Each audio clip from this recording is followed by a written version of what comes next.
Good afternoon. This is Southwest Alliance's webinar presentation on the 5 steps to a successful meeting.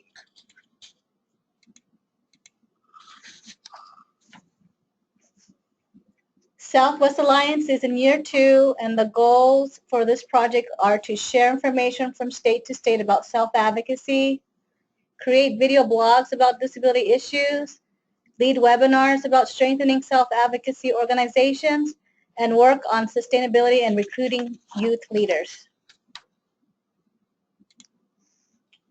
Today's presentation will be done by John Britton.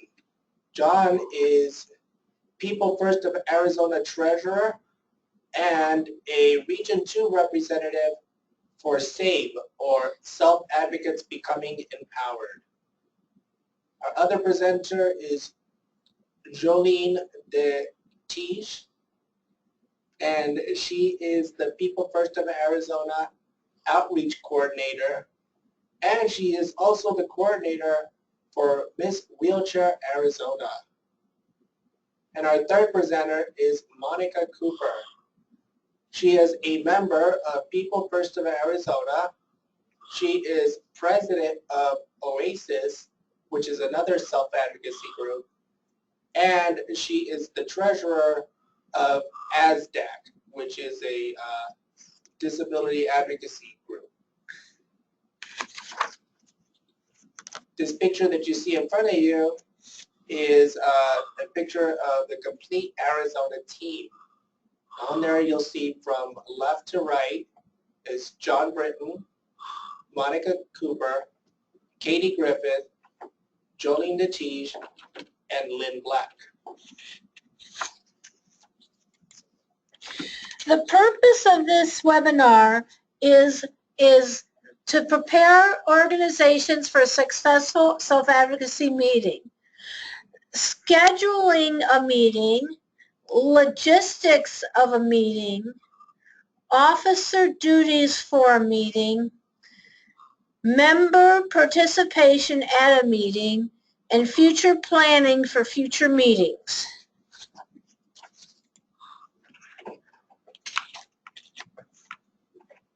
Scheduling a meeting.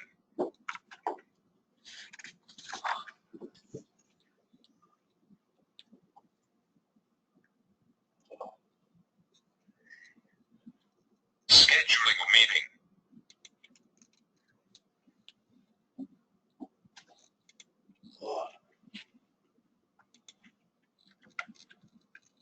Scheduling a meeting.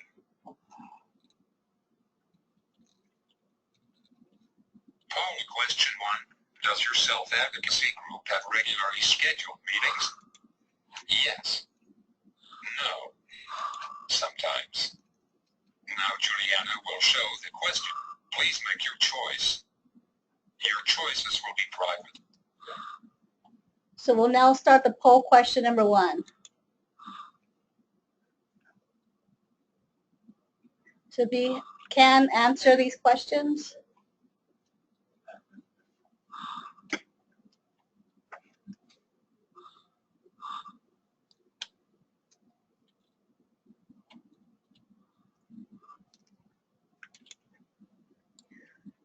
Does anybody have any problems answering the question?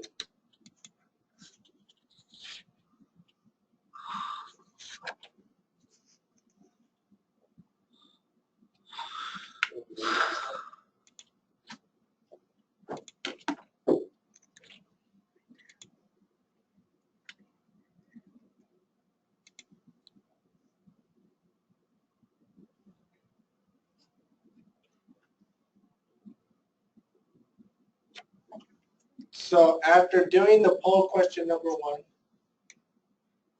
for does your self-advocacy group have regularly scheduled meetings, it seems that 100% of you guys said yes, you do have regularly scheduled meetings.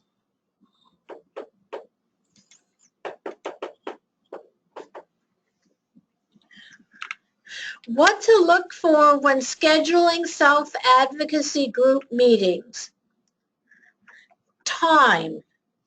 agreed time when everyone can meet. Consistent schedule. Consistent time allows people to be able to plan ahead. Meeting length. Meeting length depends on the agenda and activities.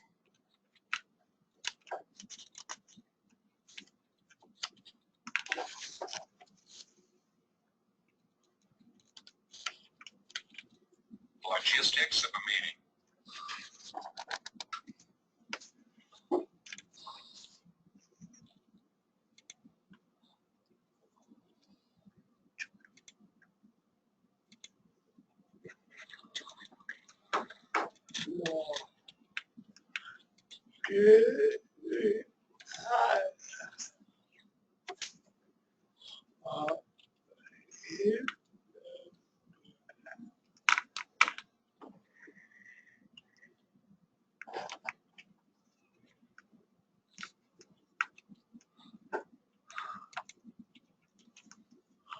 Poll question 2.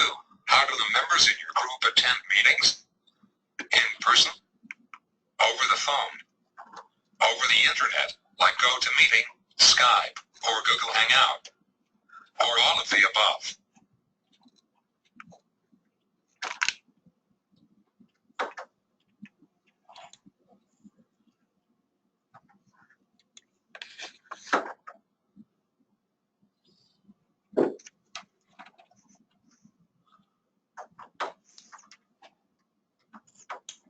So after doing poll question number 2 on how do the members in your group attend meetings, 100% of you guys said in person.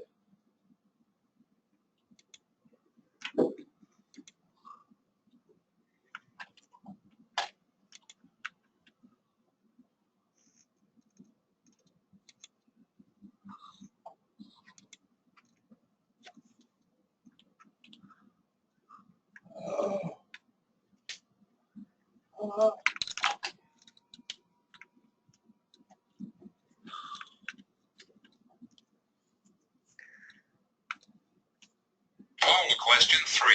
How do members let the organizer know they are attending the meeting? Call back. Text back. Email back. Use social media, Facebook event, Eventbrite. Register for web conferencing. Or all of the above.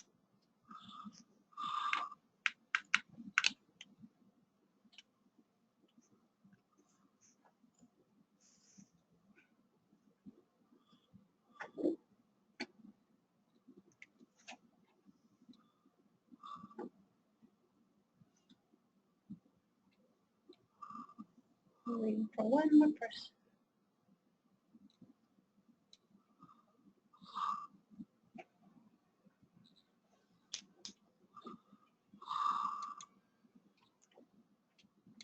After doing poll question number 3, how do members let the organizer know they are attending the meeting? We have a split decision. 50% of you guys said you guys either call or text back, and the other 50% said all of the above, which includes calling and texting, email, using social media, or registering for a web conference.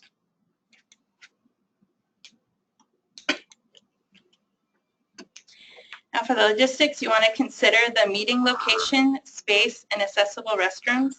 You want to make sure meeting location is available and book it in advance. It's also important to make sure there's enough space, especially if there will be people in attendance who use wheelchairs, walkers, and have service animals. Make sure there's enough chairs, tables, and any other materials you need for everyone. And if audio-visual requirements and wireless internet access are needed for your meeting, make sure the location has that available. And of course, it's important that the meeting location has accessible restrooms. And disability accommodations. Make sure people can request ahead of time any accommodations they would need, whether it's large print, Braille, or ASL interpreters. That way it can be provided for them at the meeting. And alternative meeting participation. So like how would we use, there's Google Hangouts, and that can be used if you have a Gmail account, which is free to sign up for.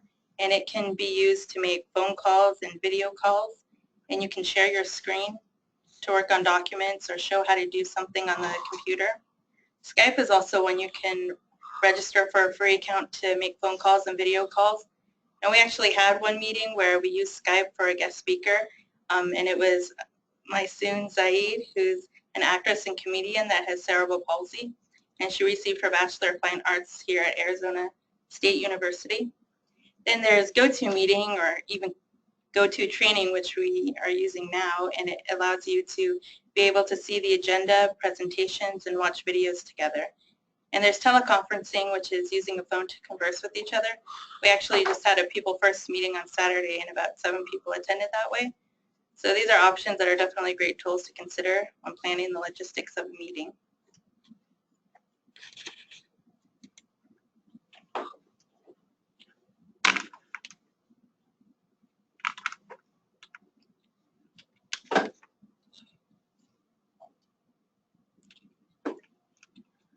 Officer duties for a meeting.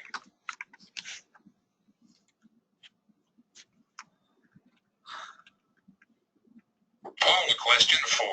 Who is responsible for making the reminders about the meeting? All of the officers. President, Vice President, Secretary, Outreach Coordinator, Staff Supporter Advisors.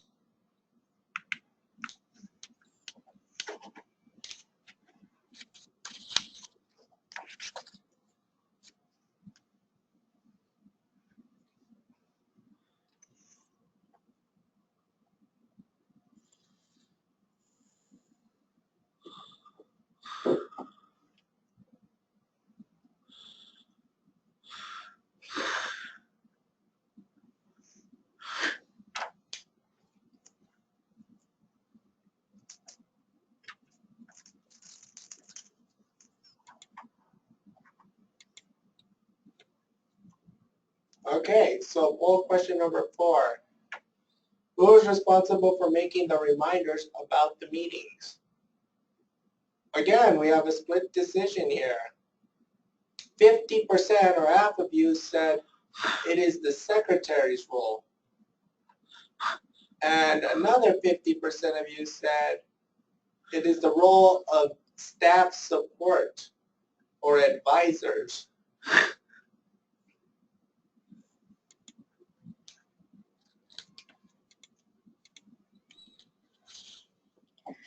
And you have officer duties. Some of those roles can be creating an agenda, send out meeting agendas, lead the meeting, take notes, manage finances, and invite special guests and presenters.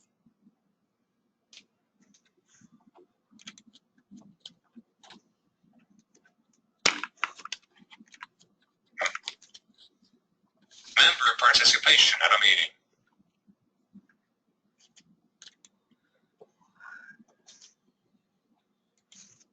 Call to question 5. Do you have a member recruitment plan? Yes or no?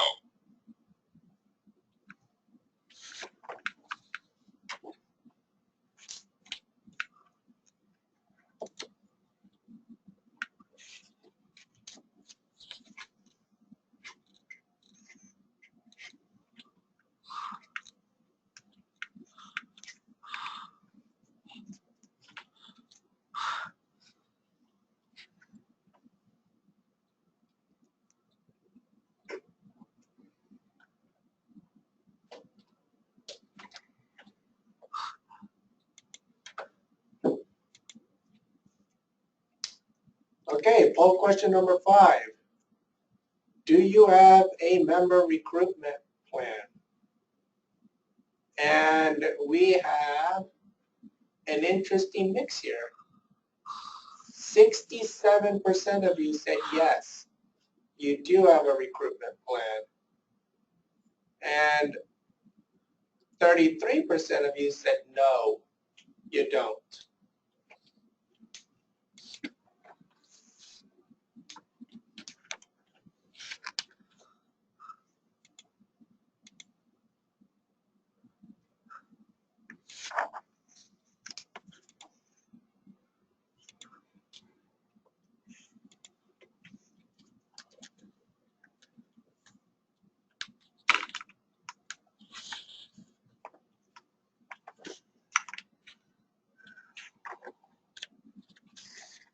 Poll question 6. Do you have a member retention plan?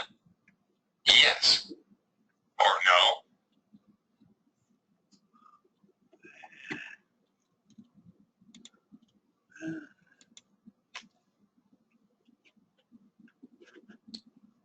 All right, poll question number 6. Do you have a member retention plan? Usually just have that for water.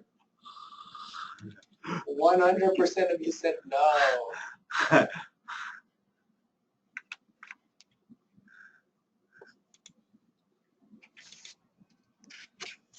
Now, ways to invite new members. You can tell people about your group. Be sure that whenever you get an opportunity to mention and talk about your group, take it. Invite presenters and guest speakers to be part of your group as well. If they're speaking to your group, it's likely that they believe in the same things that your group does, like the mission and the vision.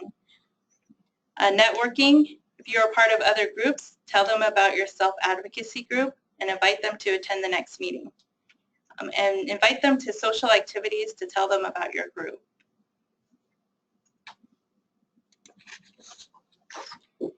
And ways to keep your members, you can include everyone.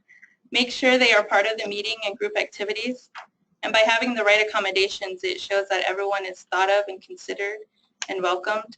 There are many forms of disability, so knowing who will be present at the meetings and their needs will help to determine what accommodations are necessary. And that will help everyone feel included and important. And therefore, they'll most likely, want to keep returning and be involved. Is recognition and appreciation. It means a lot when members know they are appreciated and are recognized for all the hard work that they do. It can be as simple as a public recognition during meetings, such as a thank you and a round of applause, a card or some kind of award, gift certificate, or even treated to lunch or something similar. Let members know that they are valued and each individual member is important and needed as part of the team. This will keep members coming back because it reminds them that they are counted on and that what they do makes a difference and impact on others. And special events. Group activities like baseball games, that's one of the pictures on the right, is a baseball game, and John received an award on the left. So yeah, special events. More ways to keep your members. You can have guest speakers. Have interesting guest speakers on important topics will not only help members learn something new, but it will help everyone get motivated and excited about taking action on issues that interest them. Have icebreakers. This is an opportunity to get to know one another, and it helps to make people feel comfortable. Share personal experiences. By sharing personal stories, members can better understand why certain issues are important to each individual, and it helps to decide together what issues the members want to take action on. Provide food, drinks, snacks. Not only does free food entice people to attend meetings, but people just feel more comfortable and at ease when sharing food together while discussing business and getting to know each other. Pizza. Yes. Members, meetings, roles. History of the self-advocacy movement, the purpose of the group, participation, and transportation. You understand the history of the self-advocacy movement, and you need to understand the purpose of the group and mission statement. Participate by showing up and being active within the group. Share ideas, and then sometimes you have to schedule your own, most of the time you have to schedule your own transportation. This is a picture of one of our members, Katie, getting off a dial-a-ride van. And then I don't know if that, I'm not sure what that, that's a sign, I guess it's about the group or, but you need to know about the group, the history, the purpose and mission, being the, showing up and being active, share ideas, and scheduling your own transportation.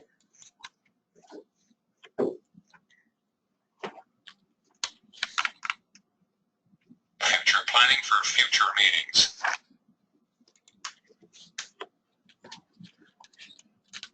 Poll question 7. Do you have a sustainability plan? Yes or no?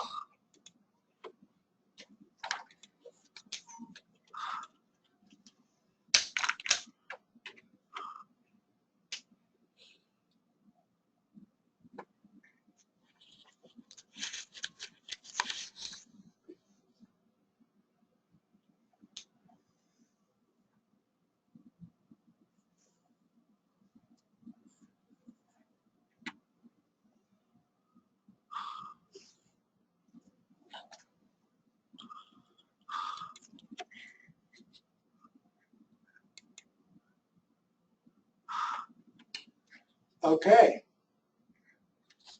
Poll question number 7. Do you have a sustainability plan? Now, we have here where it says 33% of you said yes, and 67% of you said no.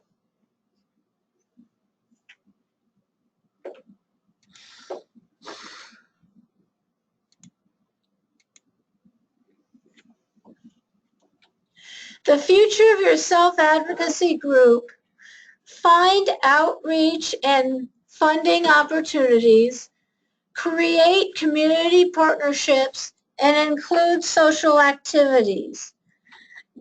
Groups, you guys, we guys can have never have enough money to start new projects, and there are always events happening year-round that your group can be a part of and do more outreach. Find companies and organizations that you can collaborate and connect with. You can do this by volunteering with them. For example, with your nickel, like your division, your DDPC, schools, volunteering, the ARC, food banks, churches. Those are some examples. And another thing you can do is have social activities during and between meetings. For example, one of the groups I belong to, Oasis, 1 month we have a meeting and 1 month we do a social activity of some sort.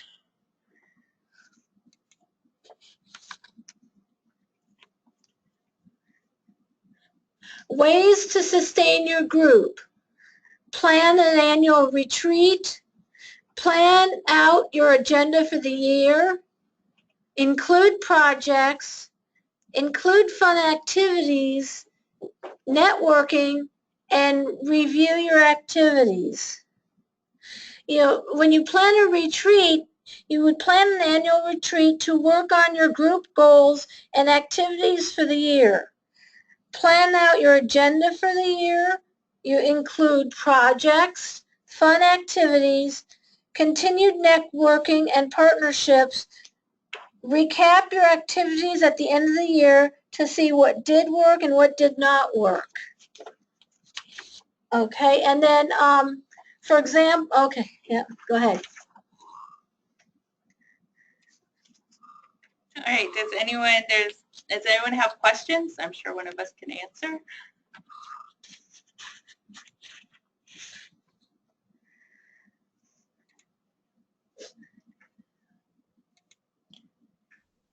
Michael, you have your hand raised up?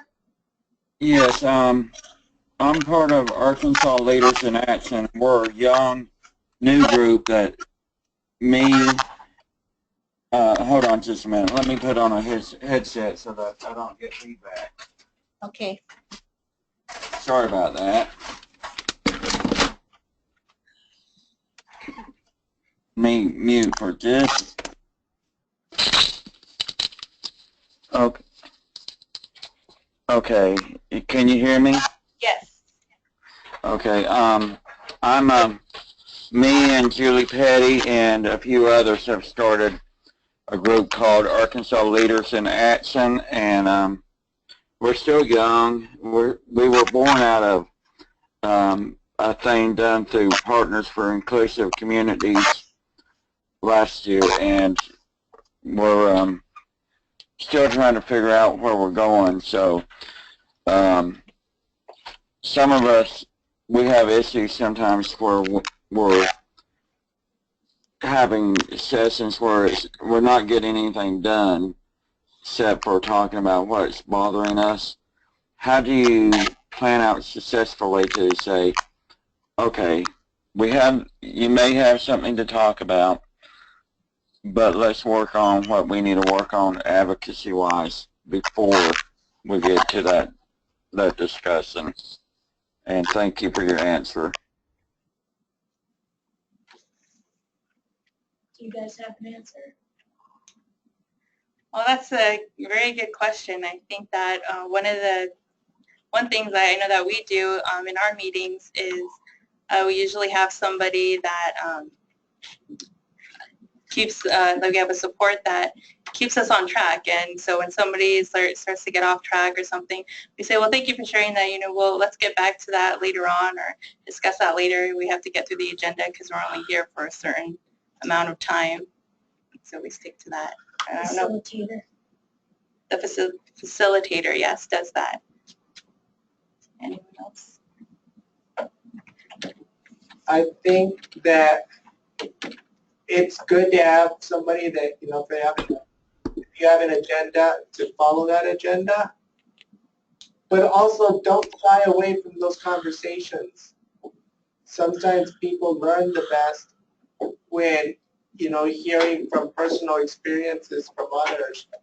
And so we try to stick to our agenda, but we also like to encourage people to speak up and share their stories because that's how some people learn best. Michael, we also, the first part of the meeting, we'll do something like what's new with you since the last time we met, and that way it allows everybody to say one thing about what's happened with their life and share it with everybody. And that way everyone gets a chance to speak and then follow through with the agenda. I do like that idea with what's new with you. So thank you on that.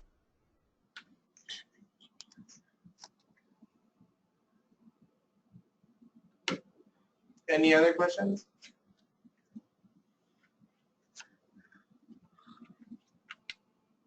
So how does the group start building partnerships, you guys?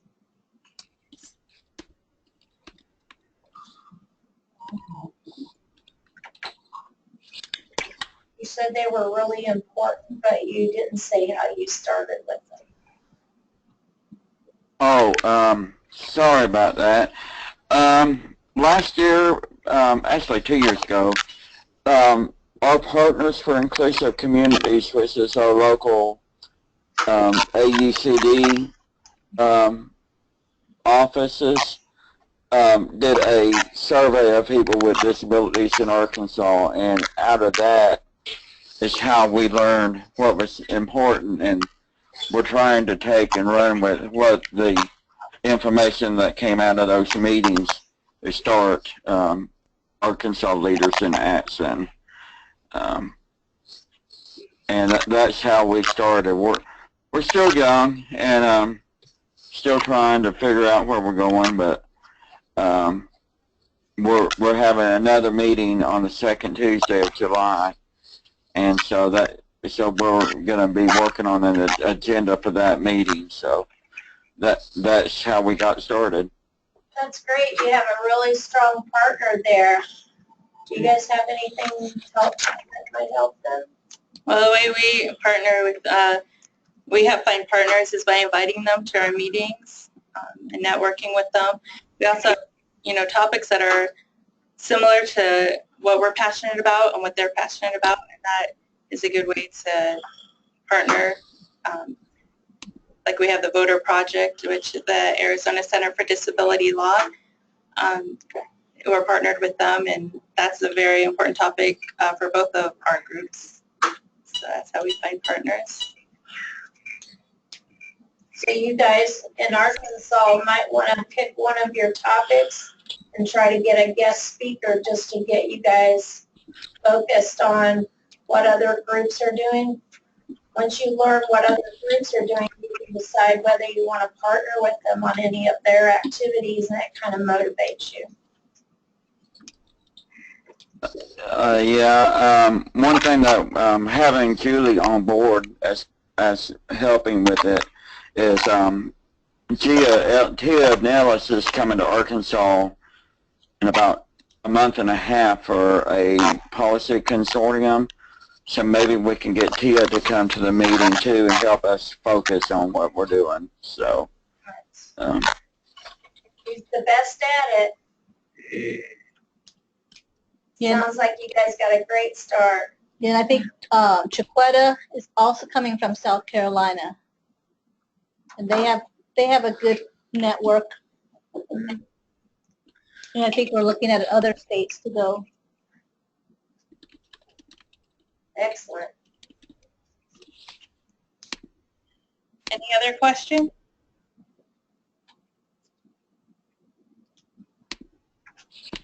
Priscilla, does anybody have any questions on your end?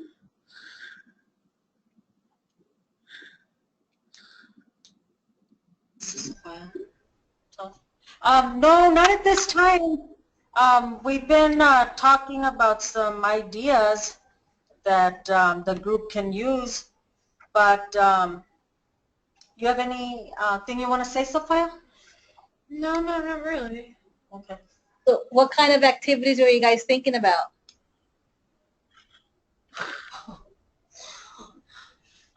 One of them is for helping to maybe recruit more people into People's First, having someone go to talk to maybe when they have Special Olympic State Games in our area, go talk to them at opening celebrations when they have their dinner and stuff, and talk to them about People's First in the area, and then those that are outside the immediate area go to find their own local People's First group and get involved in it.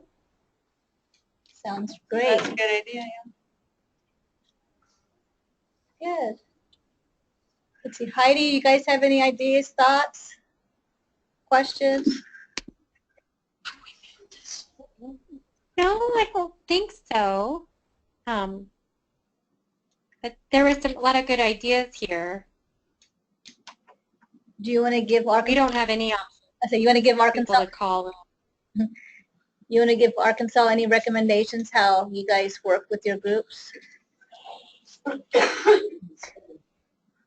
I think one thing that's held our group together for so long is that we're kind of consistent with when we meet. Like we always meet on the 4th Saturday of the month.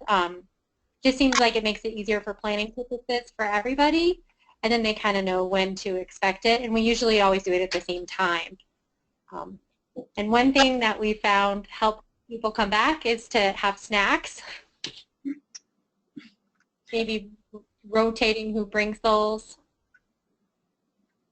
Yep, that's a great. And then having a clear agenda so people know what you're going to talk about and kind of know when it's time to kind of have free talking and when it's time to talk about serious issues. Very good. Good. What do you guys do every holiday?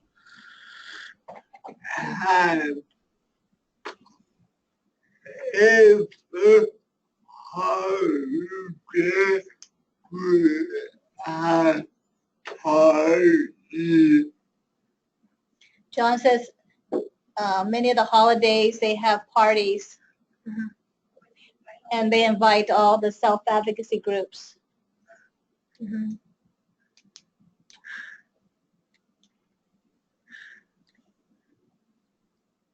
That's another great way to get new members because everyone's invited, and who doesn't like a free fun party?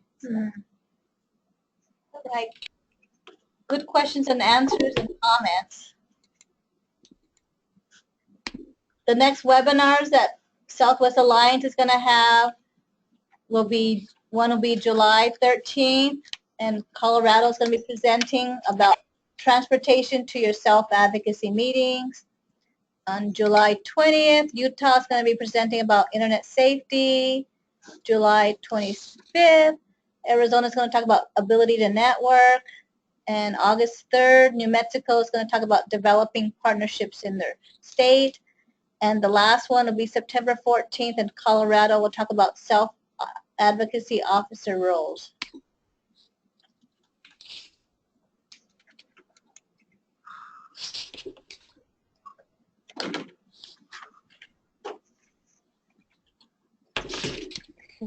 Okay, people. This has been a presentation by Southwest Alliance for Technical Assistance Center. We'd like to thank you. If you have any more information, if you would like any more information, you can contact Juliana Guareña at j.huera@swifamilies.org. That's j.guareña@swifamilies.org. Or her phone number is 602-235-0354, extension 802. We'd like to thank our partners at AIDD, or the Administration on Intellectual and Developmental Disabilities, and Ability 360, which is the Center for Independent Living here in Arizona. We'd like to thank People First of Arizona, as well as the Administration on Community Living. This is an SWI. Thank you so much for your attendance. Thank you very much for letting me come in, even though I'm not part of the Southwest Alliance. It was enjoyable listening in today. Well, we'd like to invite anybody that could want to come in and listen, and we will be posting this up online, so you can eventually share this with your people anywhere you guys would like to share it.